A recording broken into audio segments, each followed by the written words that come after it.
성장 검사를 받으러 병원에 가야 하는 경우는 몇 가지로 나눌 수 있습니다. 일단 현재 키나 몸무게가 정상 성장의 범주에서 벗어나는 경우 성장에 대한 평가가 필요한데요. 같은 나이, 같은 성별의 표준 성장에 비하여 키나 몸무게가 3 백분위수 미만이거나 97 백분위수 이상인 경우 진료가 필요합니다. 성장 장애에 대하여 3 백분위수 미만이라면 100명 중에서 키가 가장 작은 3명에 해당하는 경우를 이야기하는데요. 같은 반 친구들과 단순히 비교하는 것만으로는 알기 어려운 경우가 많습니다. 한 반에 인원수가 많지 않고 생일이 빠르거나 늦은 친구들도 섞여 있다 보니 100명 중에 14번째만 되더라도 반에서 제일 작다고 내원하시는 경우가 많습니다.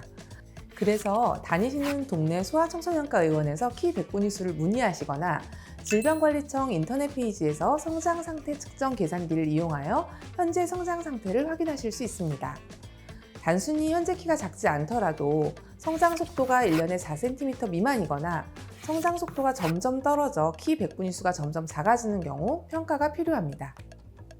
같은 주수에 태어난 아이들과 비교하여 체중이 3 백분위수 미만으로 출생한 아이들이 따라잡기 성장을 하지 못하여 계속 3 백분위수 미만의 저신장인 경우 성장 호르몬 치료의 대상이며, 따라잡기 성장을 잘 하더라도 비만 등 다른 대사질환, 성조숙증의 위험이 높은 것으로 알려져 있어 주의 깊게 성장 과정을 관찰해야 합니다. 만성 신질환, 심장질환, 장질환이 있거나 항암 치료를 받은 적이 있는 경우는 아이 성장에 영향을 미칠 수 있어 정기적인 검진이 필요합니다. 시신경 이상이나 구개열, 구순열 등 얼굴 중앙부에 이상이 있는 경우도 성장에 영향을 줄 수 있습니다.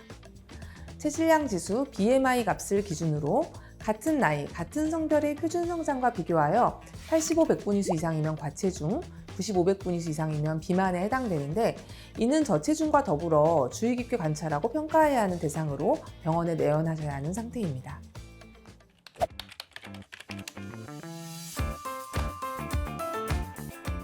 우선 현재의 성장 상태를 정확하게 파악합니다.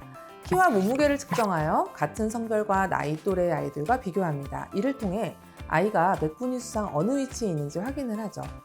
키는 측정 도구에 따라 측정에 오차가 있을 수 있으며 아침 일찍인지 저녁 늦게인지 측정 시간대나 연골의 수분 상태 등에 따라 차이가 있을 수 있습니다. 따라서 일정한 시간에 일정한 장소에서 같은 측정 도구로 키를 측정하여 비교하는 것이 좋습니다. 다음으로 가족력과 병력 성취를 하게 됩니다. 부모님의 키가 성장 패턴도 중요한 참고 자료입니다. 부모님이 사춘기를 빠르게 혹은 늦게 겪었는지, 그리고 다른 가족들의 성장 패턴도 파악해야 합니다. 또 아이의 성장에 영향을 줄 수 있는 병력이나 습관, 환경적인 영향을 확인합니다. 출생 시 체중, 키, 그리고 출생 전후의 병력도 중요한 정보입니다.